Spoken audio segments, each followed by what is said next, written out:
What's up, farming family? How y'all doing today? Today, we're going to be talking about one of JOOLA's new paddles.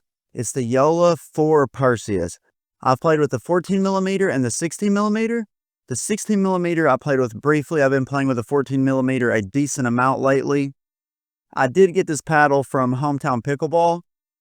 They have a variety of different companies. They have Holbrook, they have Rhombus, they have Vatic, Diadem, JOOLA. They've also got backpacks, grips, covers, anything you need basically to do with pickleball. And I have a code with them. It's Farmer. If you use that, it will help my channel out. But yeah, let's get into this review. And you guys, I don't know if you're going to be surprised by this or not, because there's not a lot of JOOLA paddles that I've liked like in the past at all. But yeah, let's get into this review, y'all. Hope you've been doing good. It's got the propulsion core. Basically, it's got the polypropylene core. And then the core, the polypropylene ends, and then there's a foam edge wall along the outside of it. The foam doesn't go through the honeycomb or anything like that. It's separate. It's also got this thing called the TFP. It's the Tech Flex Power. It's essentially some extra foam that's down towards the handle that's supposed to allow the paddle face to flex a little bit more compared to other paddles that are currently on the market. And yeah, that's kind of the different stuff that they've got in this paddle compared to, previous paddles or other paddles that are currently on the market. But yeah, let's get into the rest of this review, y'all. All right, first thing I want to talk about with this paddle is the pop. This is definitely one of the poppiest paddles that is currently on the market. Right under the PaddleTech 12.7mm and also the new Rhombus Ripple V2s that are coming out. This one does not quite have the pop that they have, but with this paddle, you are definitely getting a top 3, top 4 paddle in terms of pop. So you're going to be able to be a really aggressive player. You're going to be able to speed up stuff, counter stuff, and just be really, really aggressive and have the ball launching back at the other person at a very fast rate. Love it. Love the pop this paddle has. And when it comes to the power, really good at power as well. I would say this is definitely probably in the top 5. And with the 14mm, if you put a little bit of lead tape, it's going to have extra plow through and it's going to hit even harder when it comes to doing like your drives and serves and stuff like that. So in terms of it being a power paddle, it is definitely a power paddle for sure. It is in the top 3, in my opinion. It would have been in the top 2 if it wasn't for the new Rhombus Ripple V2s that are coming out. Now the control. This one is in the top 3 in terms of pop for me. It's kind of similar in terms of control. It is pretty hard to control, but I do feel that it is light years easier for me to control compared to the PaddleTech 12.7 millimeter TKOC. So overall, you're going to struggle a little bit controlling it until you actually hone it in and play with it for an extended period of time. But I don't feel like this is going to be a paddle that's going to be crazy hard for people to dial in if this is the only paddle that they're using. You are going to pop up more than you do with all the other, with the Gen 2s and stuff that are currently on the market. This is like nowhere near as controllable as they are. But yeah, just go out and drill and practice a lot. If you're not going to practice a lot and drill, this paddle might be a little uncontrollable for you, realistically. So when I did the RPMs with this, it got 2,212 RPMs. This is definitely really high up there out of all the paddles that I've tested and did the RPMs for. So if you're wanting something that gets really good spin, this is definitely it.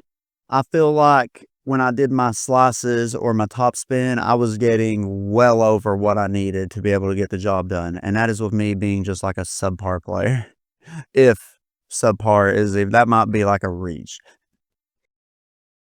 So when it came to the swing weight of this paddle, mine was 115, which isn't really bad. That's about right where you would get 16mm hybrid shapes. But if you're having a problem with a sweet spot, this is definitely going to raise up some when you add a little bit of lead tape. That's just what's going to happen. And realistically, I didn't even need lead tape on this. I went out and just played with it without it and just focused a little bit more on hitting the sweet spot. But yeah, the swing weight's pretty good on it. Now, in terms of the overall weight, it was 7.9 ounces out of the box without an overgrip or anything. But I do add an overgrip on literally everything, that I play with. I do test it with regular grip, but then I'm slapping an overgrip on because I hate regular stock grips and it's not thick enough for my long, lanky hands.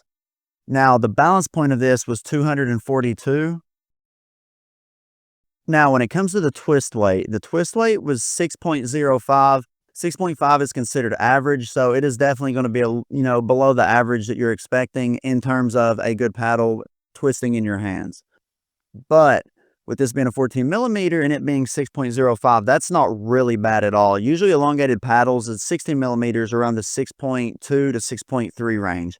And with this one, you could add some lead tape, get it up to 6.5, and the swing weight would be around 120 or to 121. I messed with that a little bit just to see what the swing weight would be up to, which is right where you want with elongated paddles. So if you're used to elongated paddles, this one will probably be right down your alley if you're wanting something with a crazy amount of pop. Now, the one thing this doesn't have is a massive sweet spot. It's a 14 millimeter. Most 14 millimeters have a smaller sweet spot. It makes sense. If you have the ad lead tape, this is going to open up the sweet spot, make it a little bit bigger. The first couple times I played with it, I was struggling, but then I played with it, 2 or 3 more sessions and kept playing and playing, and I honed it in and wasn't struggling hitting the sweet spot. When it comes to the price of this paddle, it's $280. Realistically, most of these companies are coming out with paddles like this are doing $280 paddles. There is a plethora of them that are out there right now. Do I wish that they were definitely cheaper than this? For sure. I wish they were around the $200 range. You guys know how I am. I want 200 and lower. But if you're wanting like a really crazy, powerful poppy paddle, you're probably going to be spending more than that on a paddle unless you find a smaller company that's got budget, budget paddles like 11.624. But yeah, I would recommend this if you're wanting a top 3 or top 4 poppy paddle or power paddle that's on the market. I wouldn't recommend this to anybody that's currently struggling to control a Gen 2 or anything else that's in existence right now. So it basically depends on who you are and what you're willing to spend. But yeah, like this paddle. Didn't like it at first. First couple sessions, I was just like, man, this is a little bit to me. Then I kept playing with it. I'm like, okay, I'm liking this. And I liked it more and more to the point where this is my favorite JOOLA paddle that's ever came out, like by a long shot. But yeah, if you've played with this, which I know a lot of people that have it, slap your comment down below. Let me know what you thought of this paddle and see if, I'm somewhat similar. If not, oh well, I'm over here smacking stuff. But yeah, until next time, stay safe. Have a good day. Drink plenty of water. Peace, y'all.